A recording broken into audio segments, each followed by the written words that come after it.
Hello, bonjour. Do you know what I was playing? Est-ce que vous savez qu'est-ce que j'ai joué? I think that you guessed it. The song from Le Malheur de Sophie.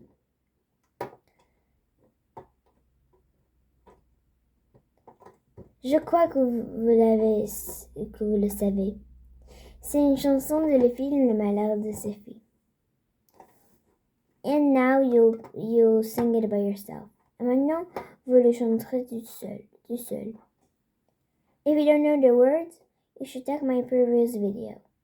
Si vous ne savez pas le mot, vous pouvez regarder mon vidéo que j'ai sur mon, vous savez, profil. Ok, est-ce que vous êtes prêts? Ok, are you ready? 1, 2, 3. 1, 2, 3.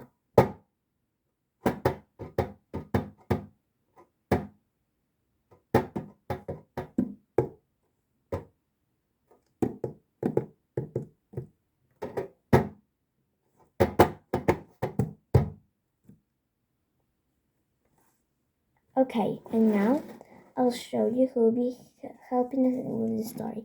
Et maintenant, je vais vous montrer les gens qui vont nous aider avec cette histoire. So, are you ready? Alors, est-ce que vous êtes prêts?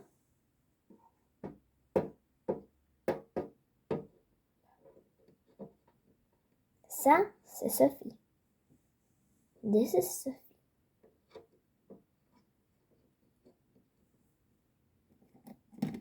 Quand? Ça, c'est Paul. This is Paul.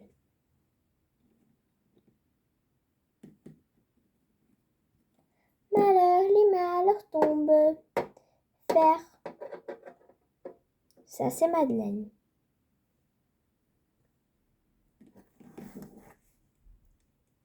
Faire. La bombe, la bombe, la bombe. This is Camille. Ça, c'est Camille.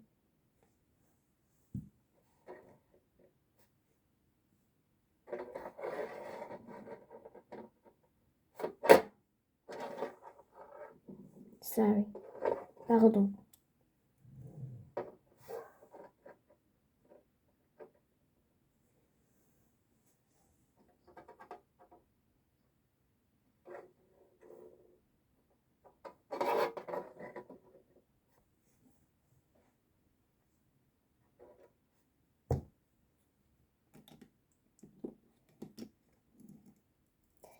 Ça, c'est Madame de Fleurville.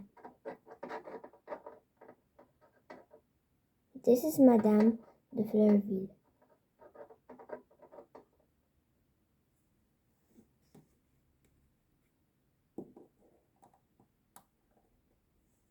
Ça, c'est Madame de Rayon. This is Madame de Rayon.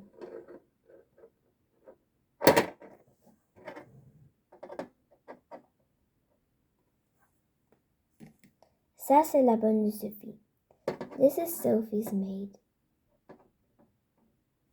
And now we start reading. Et maintenant, commençons à lire. Today we'll continue to read the previous chapter. Aujourd'hui, on va continuer de lire le chapitre qu'on a lu. Il faut que je cherche quelque chose pour remplir tout cela. Je vais demander à ma bonne, Sophie dit à sa maman, qu'elle allait montrer tout cela à sa bonne. Elle emporta sa boîte à son thé et courut dans sa chambre. Tenez ma bonne, tenez ma bonne, voyez les jolies choses qu'on m'a données, maman et ma tante Hubert. Le joli ménage. Vous devez amuser-vous bien avec. Mais je n'aime pas beaucoup ce livre. À quoi il serve un livre? Puis vous ne savez pas lire. Bravo, voilà ma bonne. Attrapez comme moi. Ce n'est pas un livre, c'est une boîte à couleurs. Et se fit ouvrir la boîte, que la bonne trouva charmante. Après avoir causé sur ce qu'elle en ferait dans la journée, Sophie dit qu'elle avait donné du thé à ses amis, mais que sa maman ne l'avait pas permis. Que mettrais-je de matière? Donne-moi du sucre et non mon pot à crème. Ne pourrez-vous pas, ma chère petite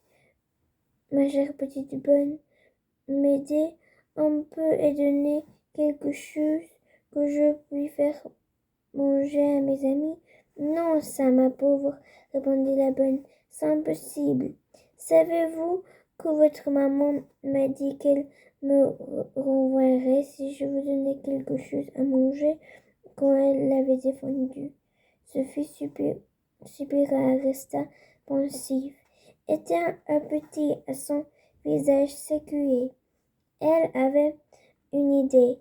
Nous allons voir si l'idée de ma bonne Sophie joua puis déjeuna. En revenant de la promenade avec sa maman, elle dit qu'elle allait tout préparer pour l'arrivée de ses amis. Elle mit la boîte de couleurs une petite table. Sur une autre table, elle arrangeait les 6 tasses et au milieu, elle mit le sucrier. Le tiers entendit.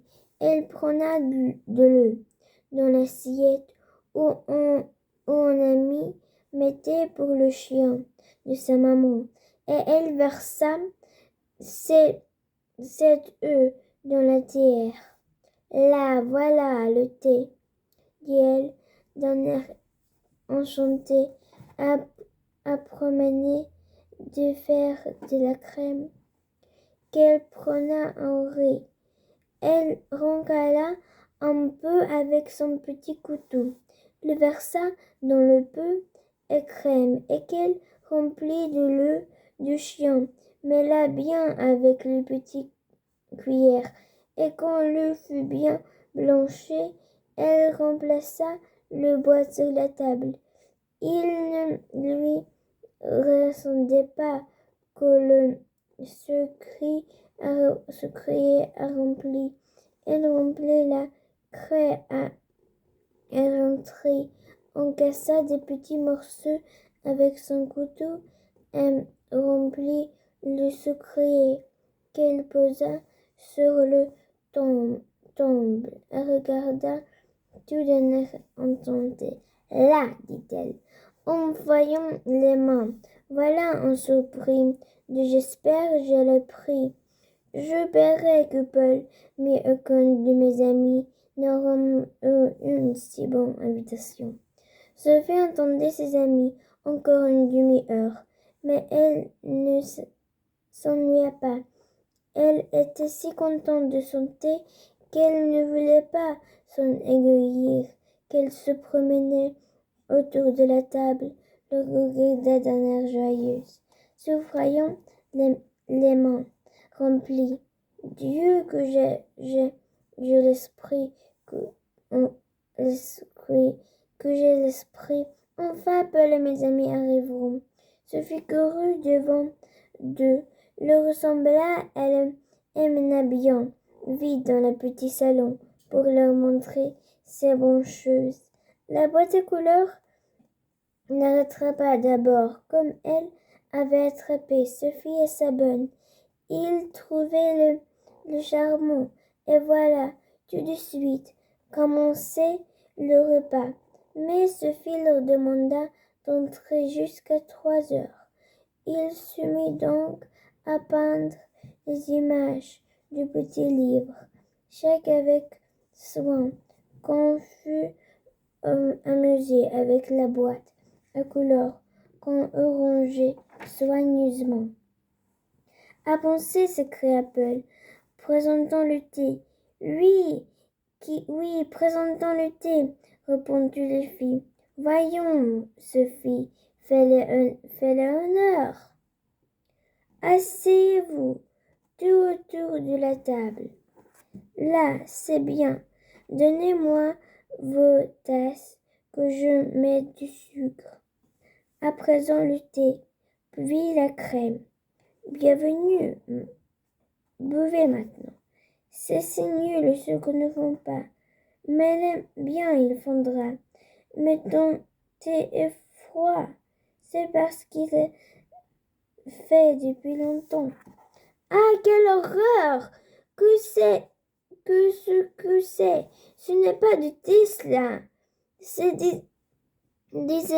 détestable. Cela ne la craigne. Que nous donnez-la, Sophie. C'était détestable, dégoûtant. Vous trouvez? Comment s'y trouvons? Mais c'est offrieux. Nous tous pareil.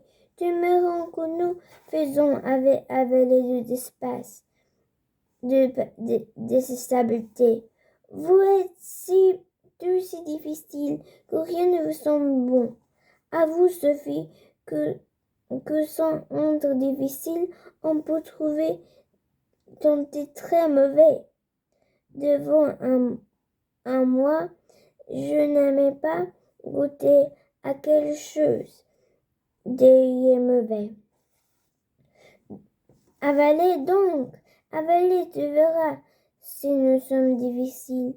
Laissez-moi, je m'ennuie. Ah, nous sommes difficiles. Ah, tu trouves ton thé bon.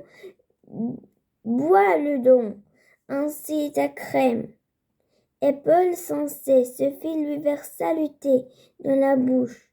Il allait en faire autre et le prenait la crème, malgré le cri de colère de Sophie. Lorsque Camille et Madeleine, qui étaient très bonnes, qui avaient payé d'être précipitées sur Paul, de l'arracher de la peau de crème, Paul ne ferait le repas.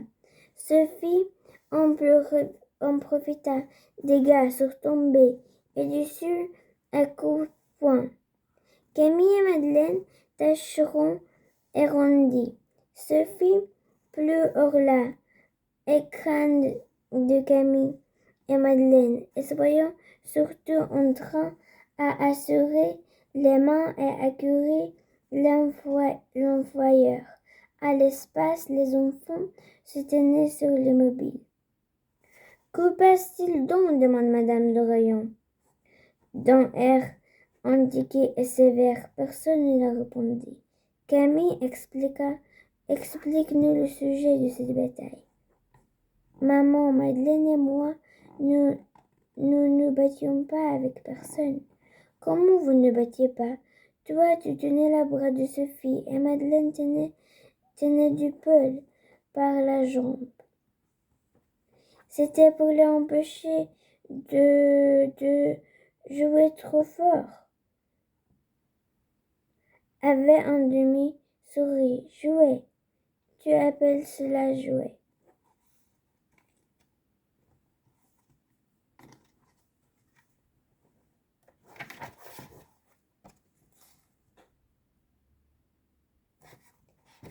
Hope you enjoyed House Reading. Bye. J'espère que vous avez aimé comme j'ai lu.